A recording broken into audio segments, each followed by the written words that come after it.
الجنة حق والنار حق.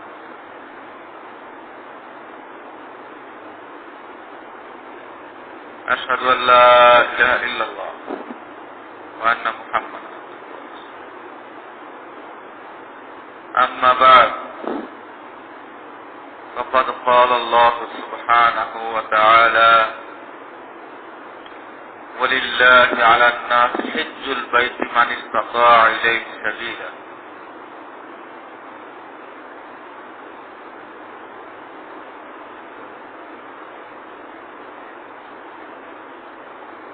وفي كلامه المجيد وفرقانه الحميد: وأذن في الناس بالحج يأتيك رجالا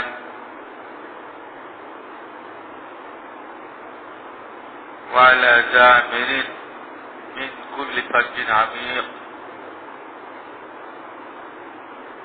وقال رسول الله صلى الله عليه وسلم: بني الإسلام على خمس: شهادة أن لا إله إلا الله وأن محمدا عبده ورسوله وإقام الصلاة وإيتاء الزكاة وصوم رمضان والحج، أو كما قال عليه الصلاة والسلام. আজ শাওয়ালের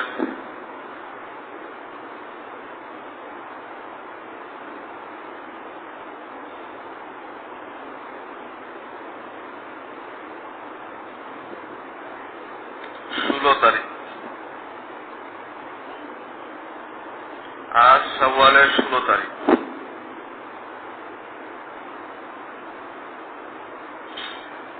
শাওয়াল মাসে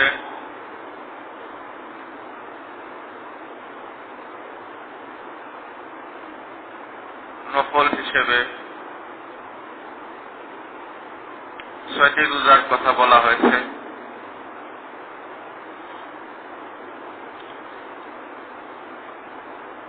শাওয়াল মাসের ব্যাপারে কুরআনে কারীমের ব্যাপারে আলোচনা। আল্লাহ জাল্লা শানহু কালামুল্লাহর ভিতরে বলছেন: আল হজ্জু আশহুরুম মালুমাত।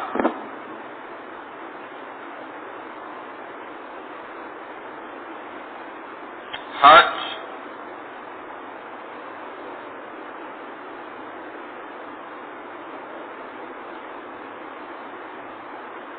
পরিচিত,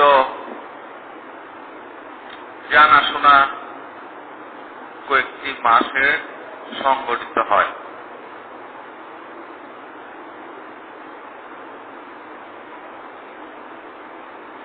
অর্থাৎ হজের বিধিবিধানগুলো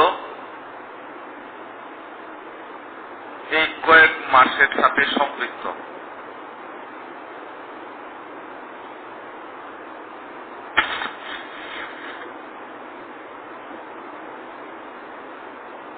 কয়েক মাস বলতে 3 মাসকে বোঝানো হয়েছে।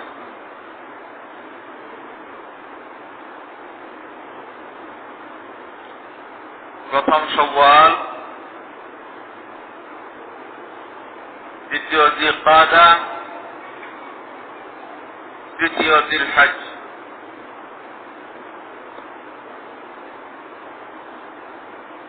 মূলত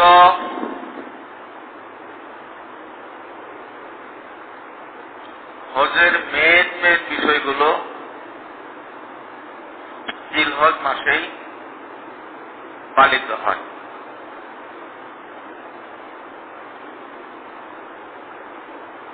তারপরেও জিলকদ এবং শাওয়ালের কথা কেন আসলো?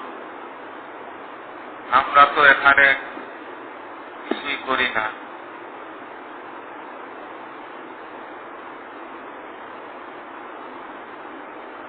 কুরবানি, আরাফা পাথর নিক্ষেপ, তওয়াফ সবকিছু তো দিল হজের মধ্যে। হজের সংশ্লিষ্ট বিধানাবলী দিল হজের মাসে। কিন্তু এখানে শাওয়ালে আমরা কি করি হজের দিন? সেখানে হজের মাস হিসেবে শাওয়ালকেও ধরা হলো, জিল হজকেও ধরা হলো, জিলকদকেও ধরা হলো। আসলে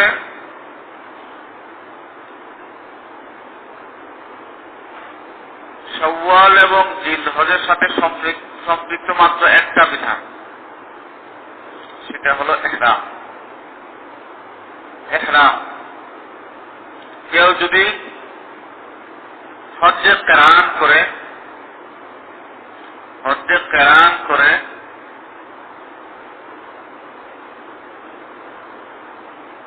অথবা হজ্জে ইফরাদ করে, আর সে যদি শাওয়াল মাসে ইহরাম বেঁধে এই ইহরামে হজ সহ পালন করতে চায়, পারবে। কিন্তু শাওয়ালের আগে যদি ইহরাম বাঁধে, ওই ইহরাম দ্বারা হজ পালন করা সম্ভব নয়।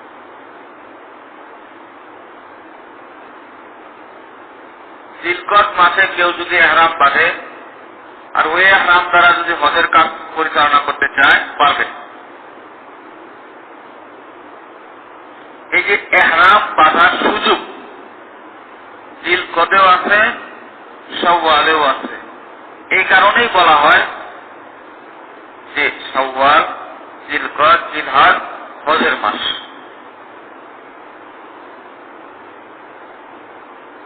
কারণ হজের জন্য ইহরাম একটা গুরুত্বপূর্ণ বিষয়।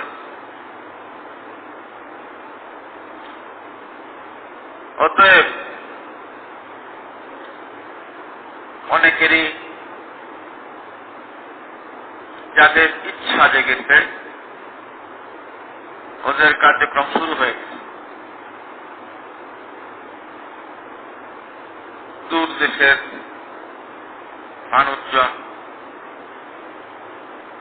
আধুনিক যুগে যোগাযোগ ব্যবস্থার উন্নতির কারণে হয়তোবা আমরা সামান্য কয়েক ঘন্টার ব্যবধানে পৌঁছতে পারি হারামাইন শরীফাইনে। হজ তো আর এই আধুনিক যুগের জন্য সীমাবদ্ধ নয়, অনেক আগে থেকেই হজ ফরজ হয়েছে। তখন পদাতিক পশু, অন্যান্য যানবাহনের নৌযান, এগুলোতে হজ করতে যেত। তখন কিন্তু লম্বা সময়ের প্রয়োজন পড়ত। এ কারণে শাওয়াল মাসেই তারা ইহরাম বাঁধত। পদাতিক হলে তো তাদের জন্য সুযোগ ছিল,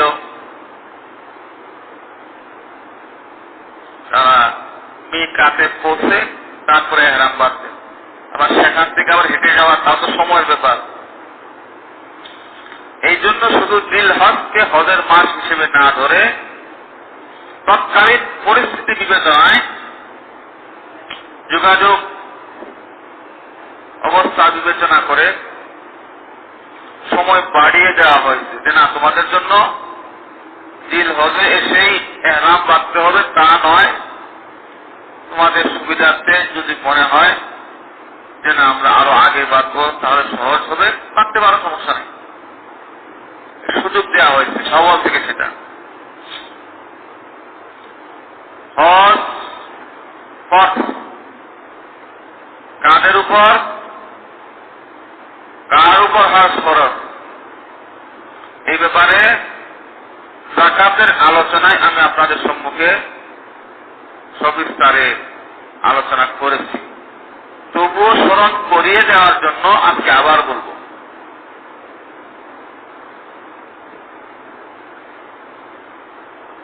ইজা তাকাররাল কালাম তাকাররারা ফিল কলব, আরবি প্রবাদ। যখন কথা পুনরাবৃত্তি হয় তখন সেটি হৃদয়ে বসে যায়।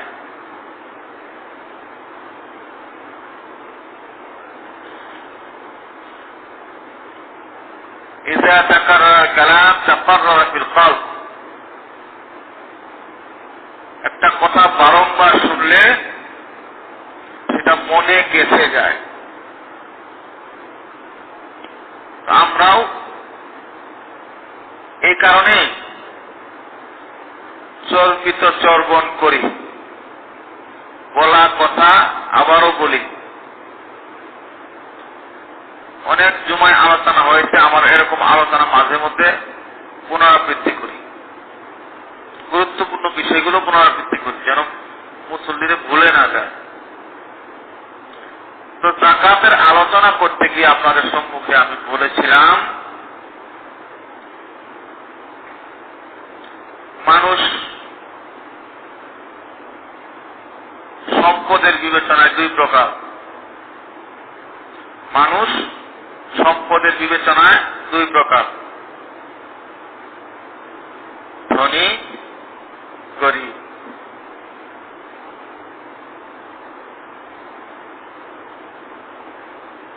ধনী দুই প্রকার, ধনী দুই প্রকার। এক প্রকার বড় ধনী, বেশি ধনী। আরেক প্রকার ছোট ধনী। ভুলে যান, আমি কিন্তু বলেছি বড় ধনী কাকে বলে, ছোট ধনী কাকে বলে। আবারও বলছি, যাদের কাছে সুনির্দিষ্ট পরিমাণ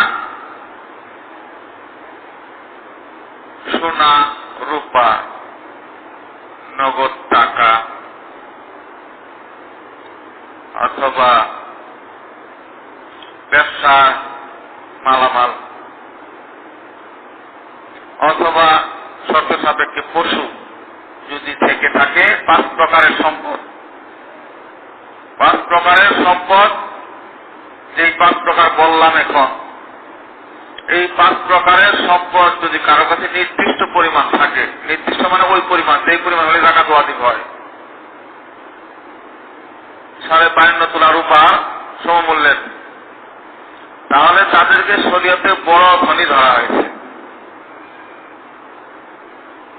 আর যাদের এই জাতীয় সম্পদ পর্যাপ্ত নয়, অন্যান্য সম্পদ আছে কিন্তু প্রয়োজনের অতিরিক্ত, তারাও ধনী কিন্তু তারা ছোট ধনী। যারা বড় ধনী তাদের জন্য কিছু বিধিবিধান সম্পৃক্ত, আর যারা ছোট ধনী তাদের সাথে কিছু বিধিবিধান সম্পৃক্ত।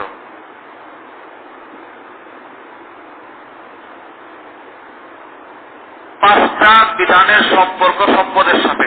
কয়টা? 5টা। নাম্বার 1 যাকাত। নাম্বার 2 সাদাকাতুল ফিতর। নাম্বার 3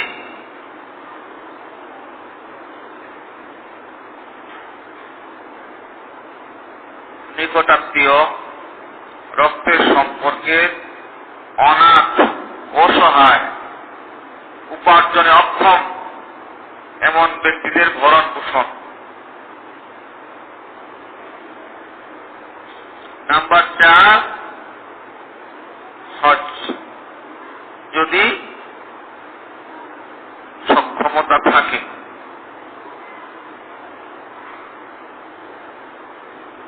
পাঁচ নম্বরটা বলে গেছি।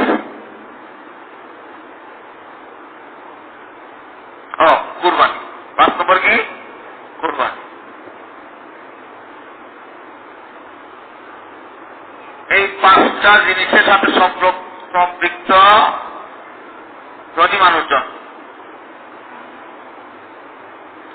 যাকাত কেবলই বড় ধনীর সাথে সম্পৃক্ত, ছোট ধনীর সাথে যাকাতের সম্পর্ক নাই।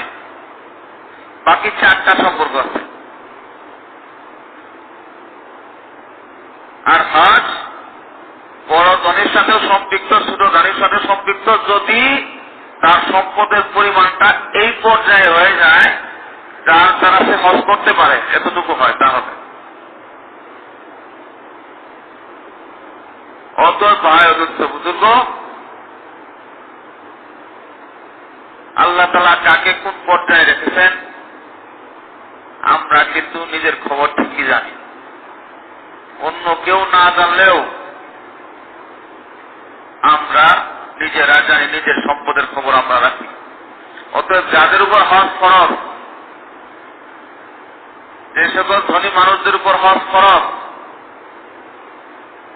অর্থাৎ হজ করার মধ্যে যে সকল খরচ লাগে সম্পূর্ণ বহনে সে সক্ষম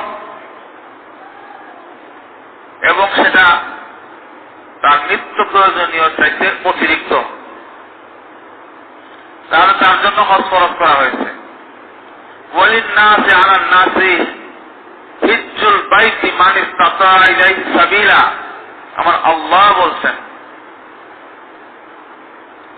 সম্পদশালী মানুষদের উপর আল্লাহর ওয়াস্তে হজ করা ফরজ।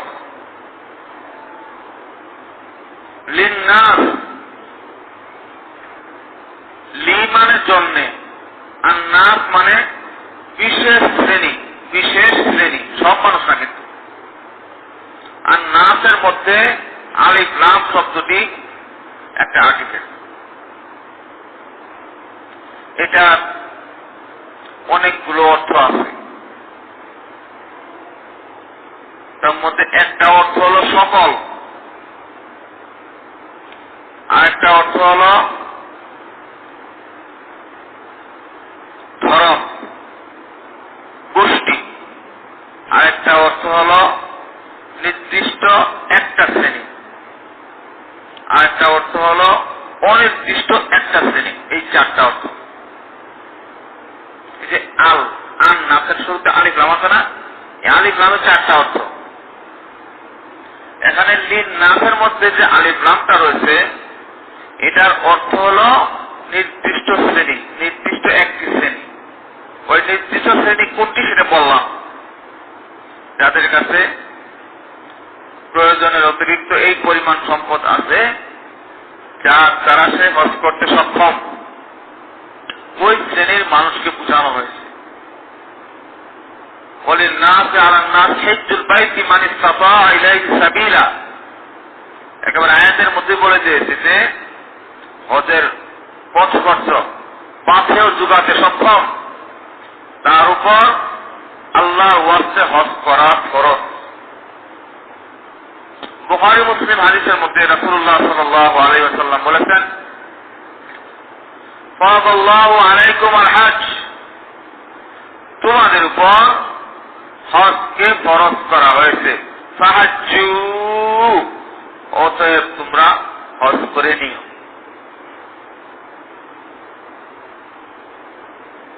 এখন তোমাদের বলতে কাকে আমি আর পুনরাবৃত্তি করছি না, মানে যাদের সক্ষমতা আছে আর কি। কারণ হজ তো করবো, কখন করব? বাবা মা এখনো জীবিত, তাদের দেখে কি আর হজ করা যায়? আমার সক্ষমতা আছে কিন্তু বাবা মা এখনো জীবিত, আমি তাদেরকে দেখে হজ করবো? বলে হ্যাঁ, হজ করতে হবে। বাবা মা জীবিত থাকলেও কি করতে হবে? হজ করতে হবে। ওই আমার বাবা মা নাই কিন্তু ভাইচারি আছে, ভাইচারির মধ্যে আমি সবার ছোট, আমার ভাইরা কেউ হজ করি নাই, সবাই রেখে আমি কেমনে হজে যাই? না, করতে হবে, সবাই রেখে আপনাকে হজে যেতে হবে। এখানে কারোর সাথে পাল্লা ধরার সুযোগ নাই। যার উপর হজ ফরজ তিনি হজ করবেন। কে করলো কে হজ করলো না এটা দেখার বিষয় না। হুজুর, আমার ঘরে ছেলে মেয়ে উপযুক্ত আছে, বিয়ে শাদী না দিয়ে কেমনে যায়? বিয়ে শাদী না দিয়ে হজে কেমনে যায়? কিছু মানুষে কিন্তু এই ধরনের চিন্তা ভাবনা আছে। ছেলে মেয়ে বিয়ে না দিয়ে হজে কেমনে যায়? আমার আল্লাহ বলেছেন, যখন তোমার সক্ষমতা হয়েছে আমি দিয়েছি, বা তুমি হজ পালন করো। ছেলে মেয়ে বিয়ে দেওয়া না দেওয়া এটার সাথে হজের কোনো সম্পর্ক নাই, হজের কোনো সম্পর্ক নাই। ছেলে মেয়ে যতই উপযুক্ত থাকে, আপনি আগে আল্লাহর হুকুম পালন করবেন, তারপরে ছেলে মেয়ের হক আদায় করবেন। আগে আল্লাহ হক আদায় করবেন, তারপরে ছেলে মেয়ের হক আদায় করবেন। শয়তান যেন ধোঁকা না দেয়। যাদের উপর হজ ফরজ করা হয়েছে, বাবা মাকে দাঁড় করাবে, বড় ভাইদেরকে দাঁড় করাবে, ছেলে মেয়েদেরকে দাঁড় করাবে, কোনোভাবে আপনি হজ করতে দিবেন না, কারণ শয়তানের গা জ্বলা। সারা জীবন ভর আপনাকে যে শয়তানে গুনাহ করাইছে, সারা জীবন ভর কষ্ট করে শয়তানে আপনার দ্বারা গুনাহ করাইছে, হজ করলে তো গুনাহ শেষ। তাহলে কি শয়তান যাবে? এটা শয়তান তো এটা যাবে না, নানান অজুহাত দাঁড় করাবে, এই সমস্যা, ওই সমস্যা, বাড়ির সমস্যা, ইত্যাদি ইত্যাদি। কোন সমস্যা না, হজের সামনে কোনো সমস্যা নাই। আল্লাহ যখন বলেছেন হজের কথা, তখন আপনাকে হজ করতে হবে।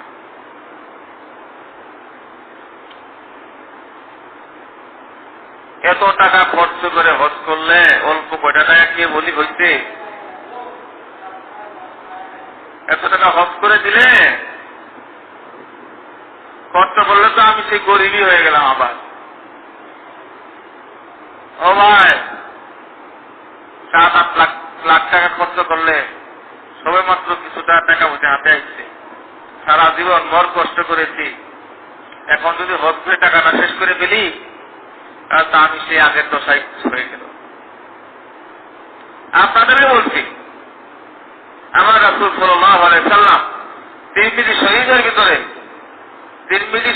ভিতরে আমার রাসূল সাল্লাল্লাহু আলাইহি ওয়াসাল্লাম আপনাদেরকে অভয় দিয়েছেন। অভয়, আল হাজ্জু ওয়াল উমরাতু ইয়ানফিয়াল ফাকর ওয়াজ যুনুব। হজ এবং উমরা শুধু গুনাহকেই পুরে ভস্মীভূত করে দেয় না, বরং দারিদ্রতাকেও মোচন করে দেয়। হজ এবং উমরা যে দারিদ্রতার ভয় আমরা করি, আমার রাসূল বলেন, তিরমিজি শরীফের হাদিস, গ্রহণযোগ্য হাদিস, তিরমিজি শরীফের গ্রহণযোগ্য হাদিসের মধ্যে আমার রাসূল বলছেন, হজ করার দ্বারা মানুষ গরিব হয় না, বরং দারিদ্রতার পথে হজ একটা বিশাল প্রতিবন্ধক, উমরা প্রতিবন্ধক। গুনার পথে যেমন হজ প্রতিবন্ধক, দারিদ্রতার জন্য হজ বিশাল প্রতিবন্ধক। হজ করার দ্বারা মানুষ গরিব হয় না, উমরা করার দ্বারা মানুষ গরিব হয় না, বরং আল্লাহ তাআলা মালে দৌলতে বরকত দেয় আরো। এই জন্য গরিব হওয়ার চিন্তা করবেন না, খবরদার। আল্লাহ তাআলা আরো বাড়াই করে দেখেন। আল্লাহ তাআলা গরিব বানাবে না। কিছু মানুষ খুব চিন্তা করে, এত টাকা খরচ করবো, আল্লাহ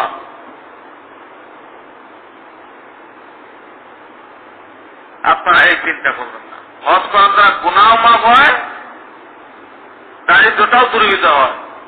গুনাহ মাফ হয়, দারিদ্রতাও দূরীভূত হয়। কেমন গুনাহ মাফ হয়?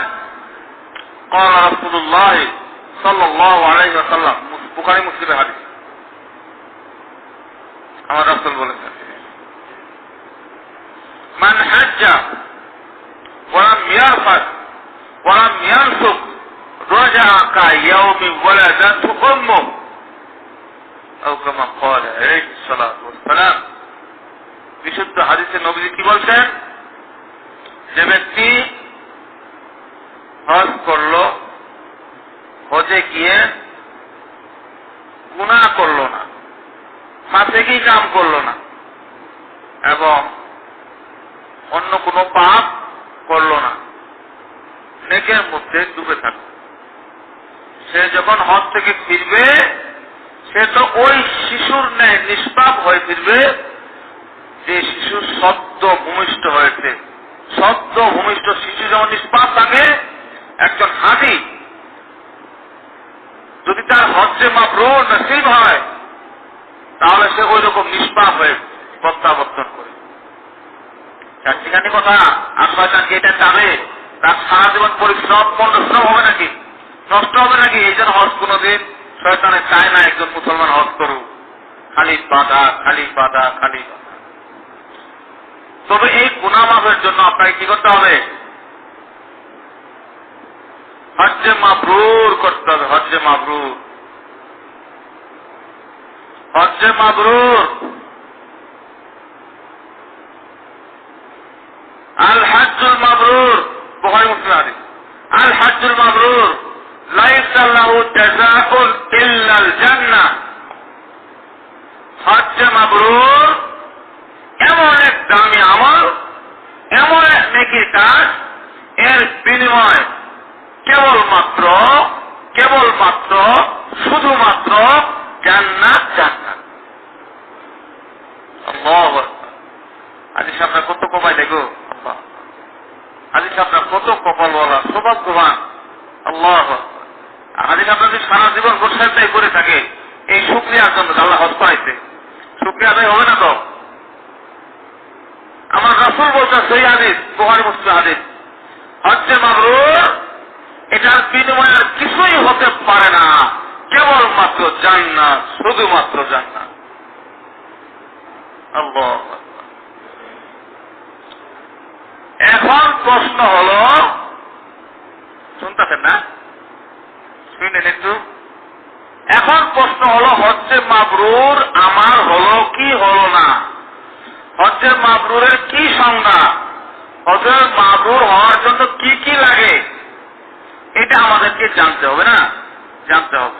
যারা নতুন হজে যাচ্ছেন তাদেরকে সতর্কতার সাথে এই বিষয়গুলো জেনে আমল করতে হবে। আর যারা হজ করে আসছেন তাদের এখন মাপার পালা, আপনার হজটা কি আসলে মাবরুর হয়েছে নাকি হয়নি। শুনবেন, হজ্জে মাবরুর, একটা হজ মাবরুর হওয়ার জন্য তার ভিতরে 5টা কোয়ালিটি আসতে হবে। কয়টা? 5টা। একটা হজ মাবরুর হজ হওয়ার জন্য, যেই হজের বিনিময় কেবলই জান্নাত, যেই হজের দ্বারা মানুষ সত্য ভূমিষ্ঠ শিশুতে নিষ্পাপ হয়, ওই হজ হওয়ার জন্য 5টা জিনিস লাগবে। 5টা জিনিস।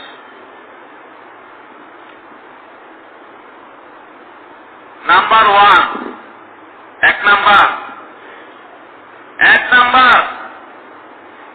ইখলাস থাকতে হবে, মানে কেবলমাত্র খোদার সন্তুষ্টি বিধানের জন্যই হজ করেছে। 1 নাম্বার এটা।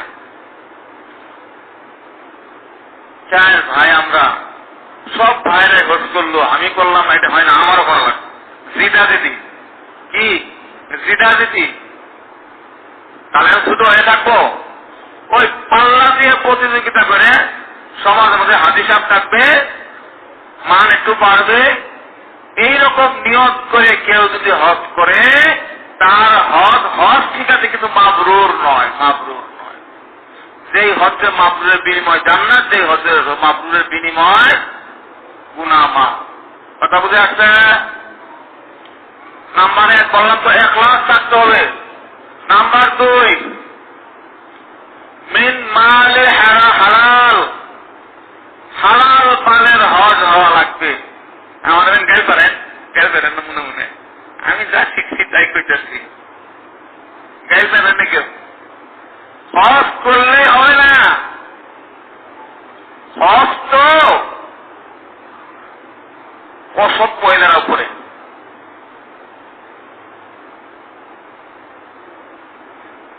হজ করলে হজ হয় না। হজ মাবরুর হওয়ার জন্য হালাল মাল থেকে হজ হতে হবে। নয়তো মানুষ আপনাকে হাজি বলবে, মাগার আপনি আল্লাহ তাআলা হাজি নন। 2 নাম্বার কি বললাম? হালাল মাল হওয়া লাগবে। নাম্বার 3 নাম্বার হজে ফাসেকি কাজ করা যাবে না, গুনাহ করা যাবে না। যদি বললাম আরেকটা, ঝগড়া করা যাবে না। আজকে আমরা কিন্তু ঝগড়ার মধ্যে আপনি জানেন না, অনেকে ঝগড়া করেন। ঝগড়া করা যাবে না। 3 নাম্বার শর্ত, হজে গিয়ে ঝগড়ায় লিপ্ত হওয়া যাবে না। জোর করে ঝগড়া হওয়া কি করবো? ওই যে ওইটা বলবেন, রোজার রমজানের মধ্যে বলছিলাম না, আনা ইমরুন সাইম তোমার সাথে কেউ রমজানে ঝগড়া করতে আসে, তুমি তাকে বলে দিবা ভাই আমি রোজাদার, তোমার সাথে ঝগড়া আমার না।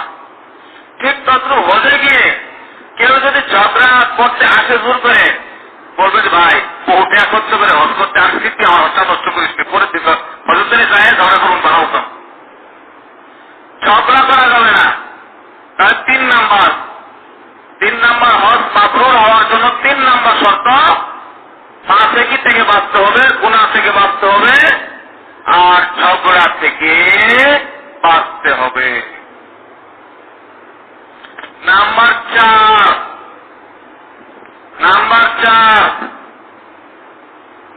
4 হজ মাবরুর হওয়ার জন্য 4র্থ নাম্বার যে গুণ লাগবে আপনার, সেটা হল হজের বিধিবিধানগুলো সুন্নত মোতাবেক হওয়া লাগবে। হজের বিধিবিধানগুলো সুন্নত মোতাবেক হওয়া লাগবে।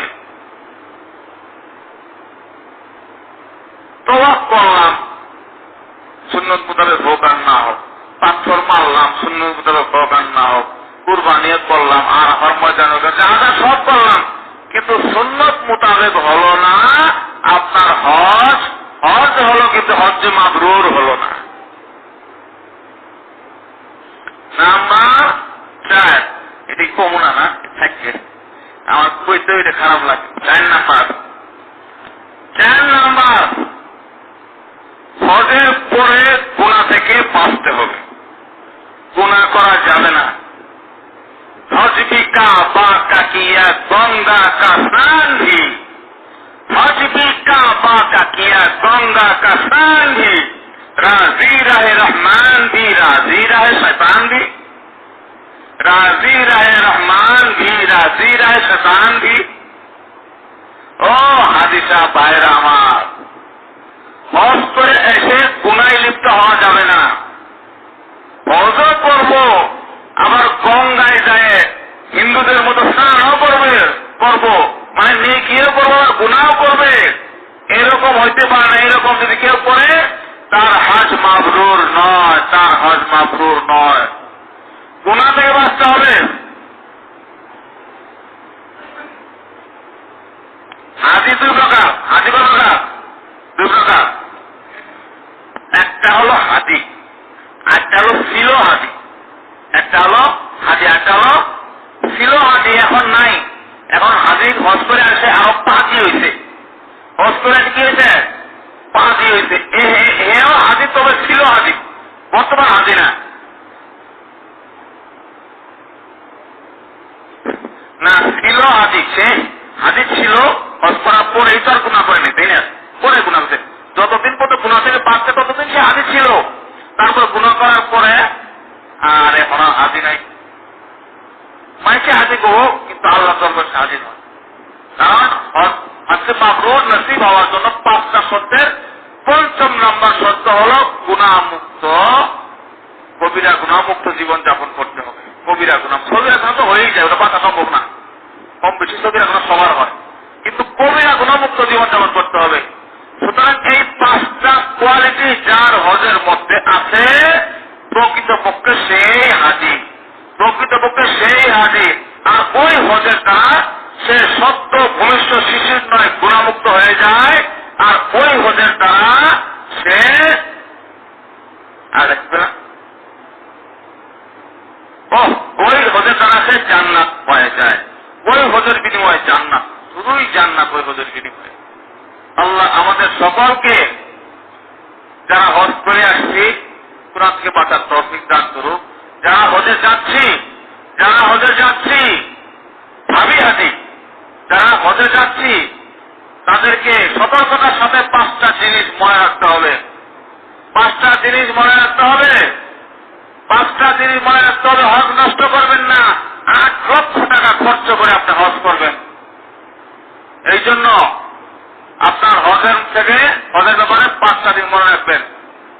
আবার কমু 1 নাম্বার ইখলাস, এটা কেবল আল্লাহকে খুশি করার জন্য হজ করবেন। নাম্বার 2 গুনাহমুক্ত থেকে হজ করবেন। নাম্বার 3 সুন্নত মোতাবেক হজ করবেন। নাম্বার 4 হালাল মাল থেকে হজ করবেন। নাম্বার 5 হজ থেকে এসেও গুনাহমুক্ত হবে, গুনাহমুক্ত জীবনযাপন করার চেষ্টা করবেন। কয়টা এলো? 5টা। মনে থাকবে তো ইনশাআল্লাহ। আল্লাহ তাআলা আমাদের সকলকে হজ্জ মাবরুর করার তৌফিক নসিব করুন।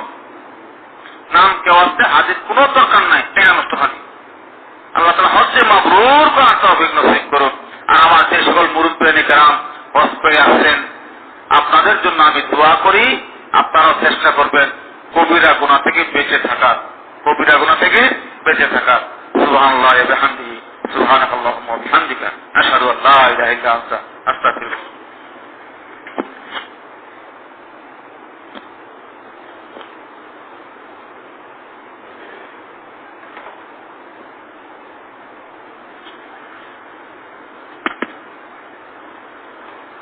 আসসালামু আলাইকুম ওয়া রাহমাতুল্লাহ। শ্রদ্ধেয় মুসল্লিয়ান বৃন্দ, সম্মানিত ইমাম সাহেব,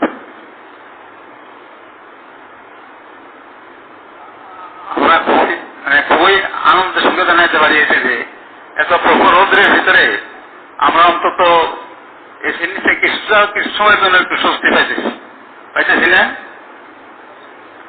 এটা এই জন্য আল্লাহর শুকরিয়া আদায় করতে হয়েছে, আল্লাহর অশেষ রহমত। আল্লাহর অশেষ রহমতে আমাদেরকে আল্লাহ এই এসিগুলি আপনাদের আল্লাহর রহমত, আপনাদের সার্বিক সহযোগিতায় এসিগুলি কিনার তৌফিক দিয়েছে, যার কারণে আমরা প্রখরতের ভিতরেও এখানে একটু স্বস্তিতে অবস্থান করতেছি। এই জন্য আল্লাহর শুকরিয়া আদায় করি, আল্লাহ আমাদেরকে আরো তৌফিক দান করি। এখন আরেকটা কথা, সেটা হলো আমরা যাদের বাসায় এসি আছে তারা আমার সবাই জানেন যে একটু এসি চালাইতে গেলে কিছু খরচ হয়। এটা আমরা সবাই জানি যারা এসি চালাই আর কি। আমাদের এই এসিগুলি চলতেছে, আমাদের মসজিদের আপনার মাসিক যে চাঁদা দেন, এই চাঁদা ছাড়া আর এই যে শুক্রবারে যে বাক্স ছাড়া হয় এর ভিতরে যে কয়েকটা টাকা দেন, এই দুইটা ছাড়া আমাদের এখন ইনকাম নাই, মসজিদের কোনো ইনকাম নাই। এই জন্য এসি চালাইতে হলে আমাদেরকে কিছু সহযোগিতা করতে হবে আপনাদের। তারা এখানে এই যে পিছিয়ে দিচ্ছে এসি, তারপর সবগুলো ফ্যান চলতেছে, এতে খুব বড় ধরনের একটা খরচ আছে আর কি। আমি বেশি কিছু বলবো না।